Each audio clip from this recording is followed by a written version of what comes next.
Sesaat lagi Anda akan mengikuti program Making Life Better bersama Paulus Wiratno.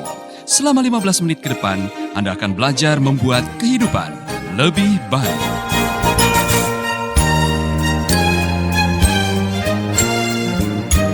Mengampuni itu hukumnya wajib di dalam hidup kita sebagai orang percaya. Mengampuni. Saudara tahu artinya mengampuni? Apa itu? Dalam bahasa Inggris mengampuni adalah to send away atau let it go. Jadi biarkan itu pergi. Apa yang pergi? Dendam, amarah yang membuat Anda sakit waktu dilukai, yang membuat kita setengah mati, yang saudara membuat sakitnya sakit, pusing, geram karena kemana-mana saudara nyanyi, sakitnya tuh di sini. Yang bikin berat itu sakitnya. Mengapa sakit? Karena Anda belum let it go. Pernah nyanyikan lagu itu zaman saya kecil belum ada sakitnya tuh di sini. Tapi sudah ada lagu sakit hati. Lagunya apa? Sakitnya hati ini. Masih ingat lagi ini?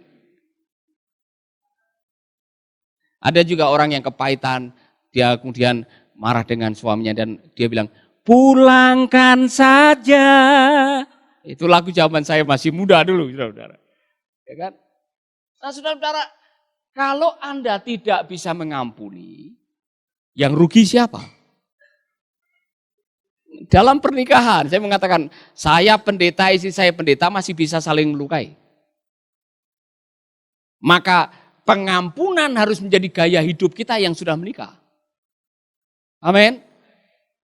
Saudara-saudara, suamimu itu manusia. Artinya apa? Punya kekurangan, punya kelebihan.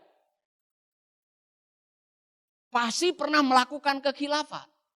Dan kadang-kadang saudara mengatakan, janji ya, ini yang terakhir kali. Dia masih melakukan lagi besok.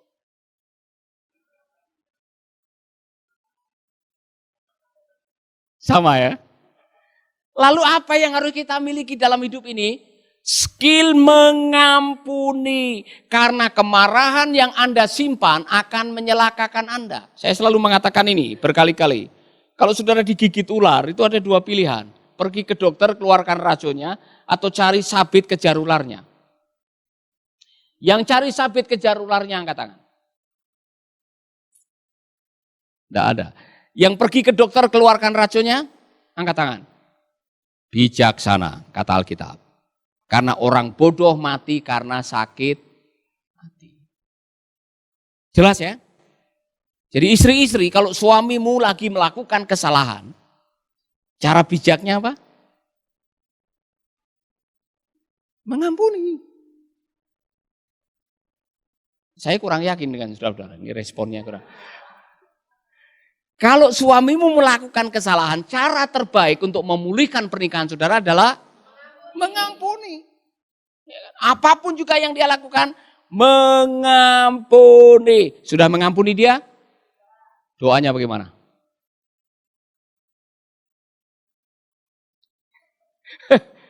Gimana doanya? Uli dia?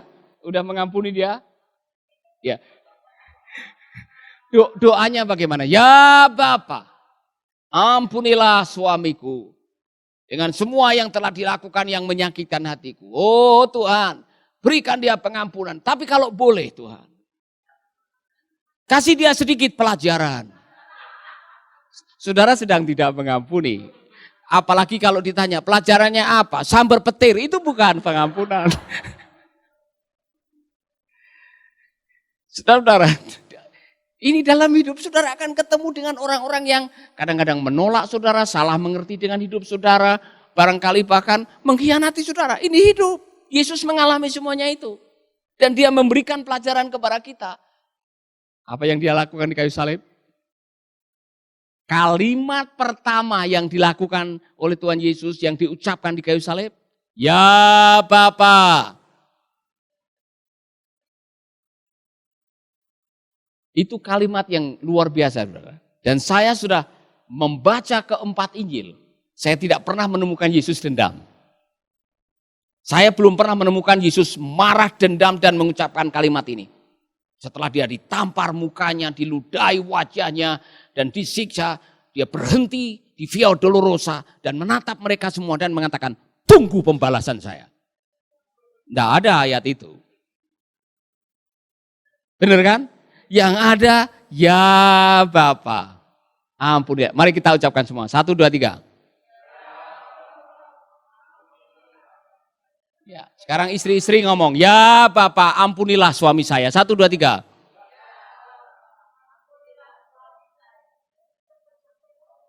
Amin. Gantian Pak, ya Bapak ampunilah istri saya. 1, 2, 3. 1, 2, 3. Kenapa kok yang laki terlalu keras, lebih keras daripada yang wanita? Hidup ini singkat Bapak Ibu. Saya tidak ingin Anda mati dalam kepahitan. Ngerti tidak? Saya bisa membayangkan kalau saudara hidup sekali pahit dengan mertua, pahit dengan anak, pahit dengan tetangga, pahit dengan pendeta lagi. Kemudian saudara mati, orang yang mati dalam kepahitan itu mengenaskan. Pernah melihat orang mati kepahitan? Matanya melotot, lidahnya keluar. Saya ingin mengakhiri hidup dengan senyum. Kalau bisa saudara waktu mengakhiri hidup saudara senyum, ya kan? Mengakhiri dengan baik. Nah, saya agak khawatir juga kalau saudara tidak membereskan kepahitan, tidak mengampuni, kemudian mati. Saya bisa membayangkan Anda tidak akan betah di surga. Surga itu moodnya sukacita. Di surga tidak ada kertakan gigi, tangisan air mata. Surga itu selama-lamanya bersukacita. Anda yang tidak biasa sukacita, karena setiap hari ada kepahitan, marah.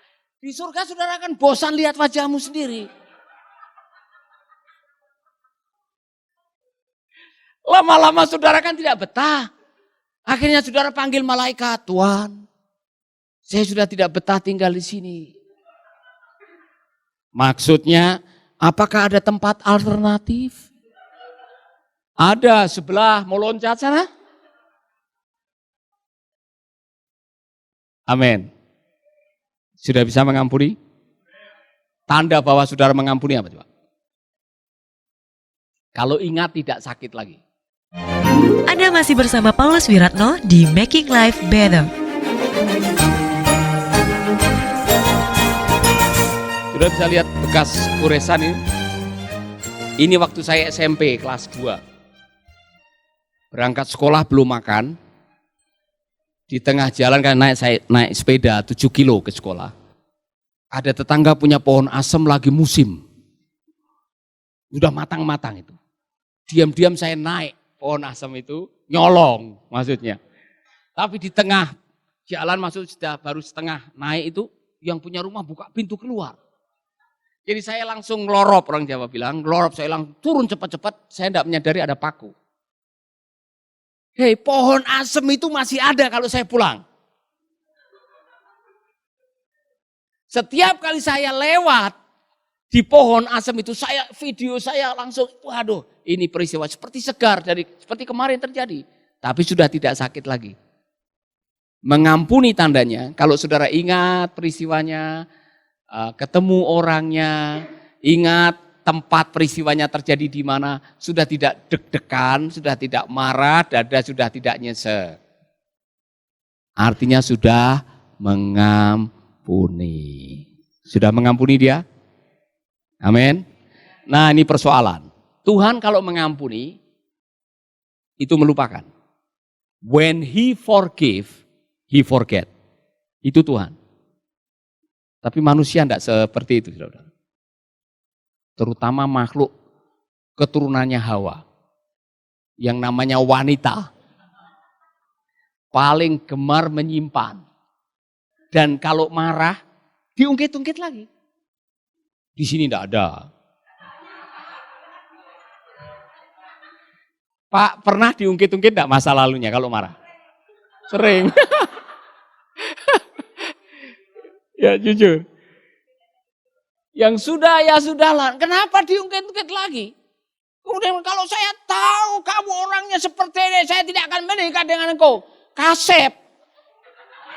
Udah lewat, anak sudah 4, mau apa saudara-saudara? Amin. Yang sudah ya sudahlah. Ingat ya, nanti kalau sudah lagi, ingat kata Pak Paulus apa? Nyanyikan bersama-sama. Yang sudah, ya sudahlah.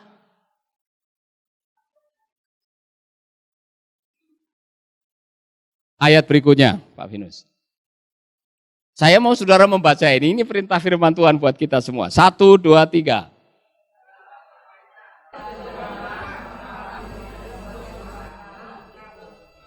Ini perintah dari Tuhan loh saudara. Segala kepahitan. Tahu segala? Dalam kamus bahasa Indonesia segala itu artinya semua. Tahu artinya semua? Segala. Segala kepahitan, tidak peduli masalahnya apa, segala kepahitan dengan siapapun juga. Dengar baik-baik, Anda yang menyimpan kepahitan itu seperti mengizinkan perampok nginap 1 malam di rumah saudara. Ini saya mau tanya nih, kalau ada misi, siapa Anda? Saya perampok. Bolehkah saya menginap 1 malam di rumah Bapak? Mau diizinkan tidak? Ya? Ada perampok mau menginap 1 malam, boleh diizin? Saudara pasti tidak akan mengizinkan, karena apa? Pasti saudara tidak bisa tidur.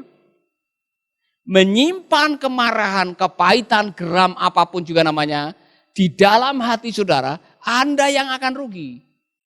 Bukan yang bikin kepahitan yang rugi. Maka ada yang mengatakan, tidak mau mengampuni itu seperti minum baygon dan mengharapkan Gojek yang mati. Anda baru minum baygon, glek, ada Gojek lewat. Mati kau sekarang. Bukan Gojek yang bawa baygonnya yang mati, saudara yang akan mati. Yang menyimpan kepahitan yang celaka, bukan yang bikin kepahitan. Dan hanya ada satu cara untuk mengobati yang namanya kepahitan, membuang. Kan dibilang, segala kepahitan, kegeraman, kemarahan, pertikaian, dan fitnah, hendaklah dibuang. Dibuang. Apa susahnya membuang? Bisa buang? Pernah buang sampah? Pernah ada tetanggamu yang teriak-teriak, tolong, tolong. Apa? Mau buang sampah? Tidak ada. Anda bisa membuang sampah sendirian. Tidak perlu minta tolong orang lain. Buang. Amin. Haleluya. Bisa membuang. Benar nih. Tandanya apa kalau itu sudah dibuang? Tidak ingat dan tidak diungkit-ungkit lagi. Nah, saya mengatakan ini penting karena kalau saudara hidup dalam kemarahan, mau usaha apa saja tidak bakalan berhasil.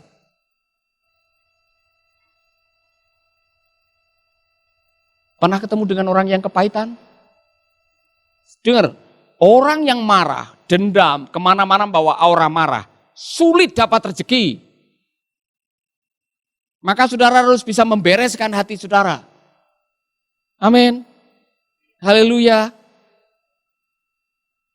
Yang sudah menikah, segera bereskan. Apapun juga persoalan saudara, bereskan dengan forgive.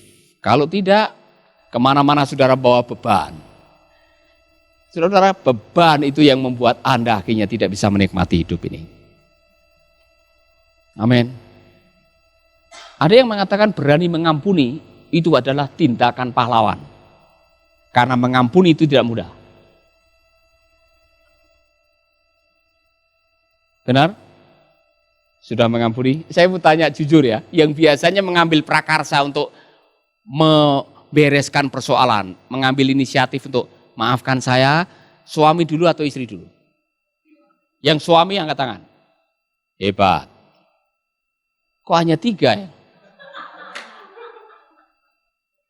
Siapa yang biasanya memulai meminta maaf? Iya. Istri mana yang? Istri, hebat. Nah, berani mengambil inisiatif